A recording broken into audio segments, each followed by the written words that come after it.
Imagine becoming pregnant from rape and not being able to have an abortion because you can't pay for it or it's too far away.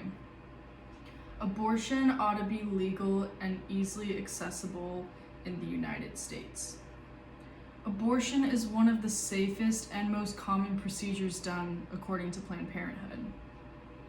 Abortion law and policies have been ever-changing in the United States. Abortion remains a hot-button topic despite its long history of being debated. Abortion laws vary from state to state. Some states, like California, have very loose abortion laws. Other states, like Texas, prohibit abortion at 20 weeks, and funds are limited to people that are pregnant from rape or incest. However, termination limits aren't the only thing holding women back from getting an abortion.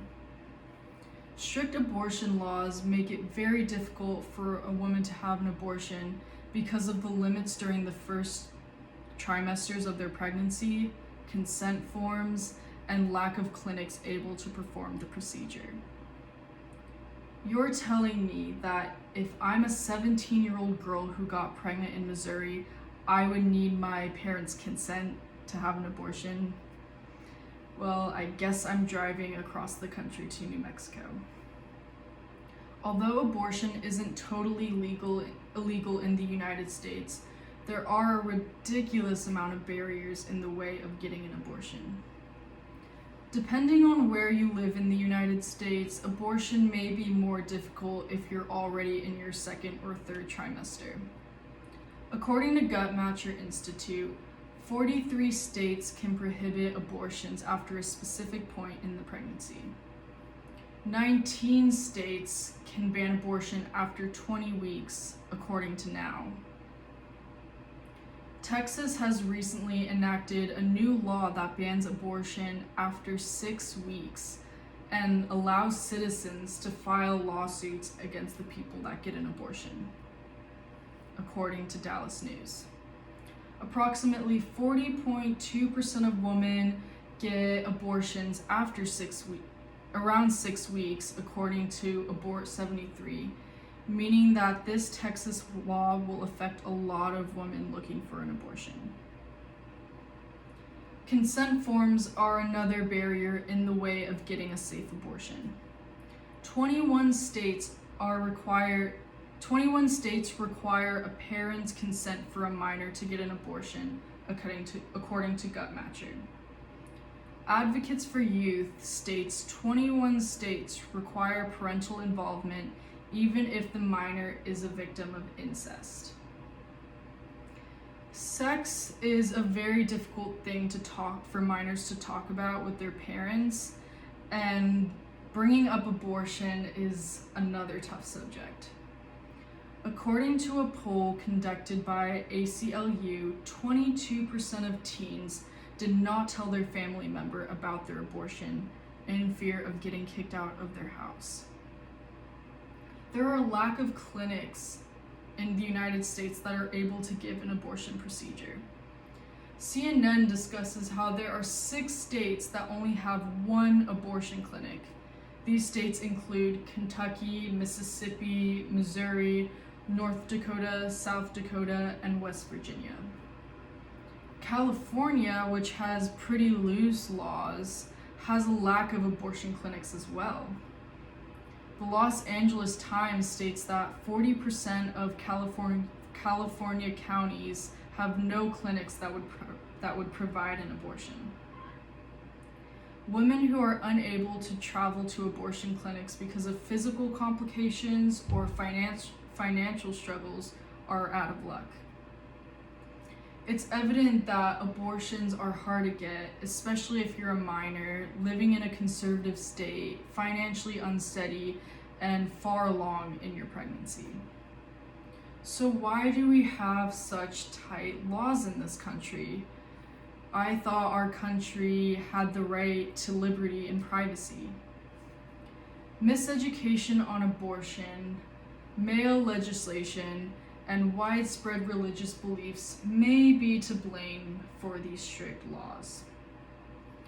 The public opposes abortion because of some of the widespread myths that go around. Some say abortion leads to infertility and breast cancer. However, a professional abortion is 10 times safer than a pregnancy, according to the Women's. Another myth that is commonly spread is the myth about abortion being linked to mental illness. However, research has shown that the majority of women who got an abortion did not find the abortion to be emotionally distressed. Another misconception is that there are too many abortions, and restricting and making stricter abortion laws will reduce them. However, since the creation of contraceptives, we have seen a very big decline in pregnancies and abortions. Men rule the government. Even though abortion is a procedure done on women, men are the ones who end up deciding on abortion laws, even though they will never be able to have one. 72.4% of members in the House of Representatives are male.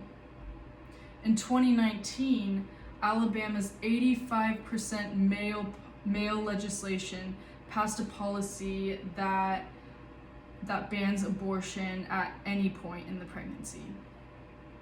Religious beliefs among people in the United States also contribute to these strict laws against abortion. 65% of the adult population in the United States is religious. As we know, many religions have an intolerance when it comes to abortion.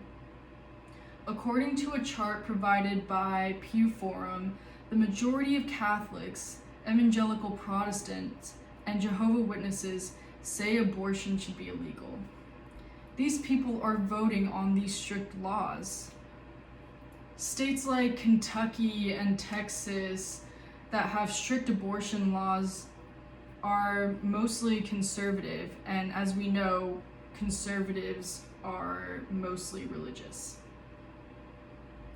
Educating yourself on abortion is necessary, whether you're a man or an evangelical Protestant living in the South. There isn't a simple answer to solve the abortion law issues in the United States. Educating yourself and others about abortion and donating to organizations can have a big impact on policy making. But I'm not a lawmaker. I can't do anything. How can I change these policies? I'm just a regular citizen. Making your voice heard in Washington and at your state's capital will reduce strict abortion laws. When a reproductive rights issue is on the rise, call your representatives and tell them the importance of abortion. Staying notified on new abortion laws and policies will also encourage you to fight back. Attending reproductive rights protests will get the attention of policymakers as well. Donating to different organizations can also spark change.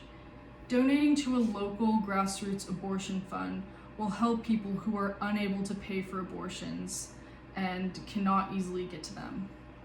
Funding clinics that perform abortions will help keep them accessible for women who need them. Donating to specific states that are especially impacted by abortion laws is a great way to bring change to women living in those states. Spreading information and educating the public about the harms of abortion bans is also very, very important. Without legal abortions, women will take unsafe measures to get rid of their fetus. These methods include ingesting toxins and using coat hangers. Policymakers believe restricting abortions will lead to less of them. However, according to this website that I cannot pronounce, women with lower income and those who face abortion barriers are more likely to perform an abortion themselves. If there was more conversation about the harms of banning abortion and the deaths that would occur from it, policymakers would be less likely to put these restrictions in place. Education is key when convincing people to support your beliefs. It's evident that strict abortion laws are exhausting and damaging for women.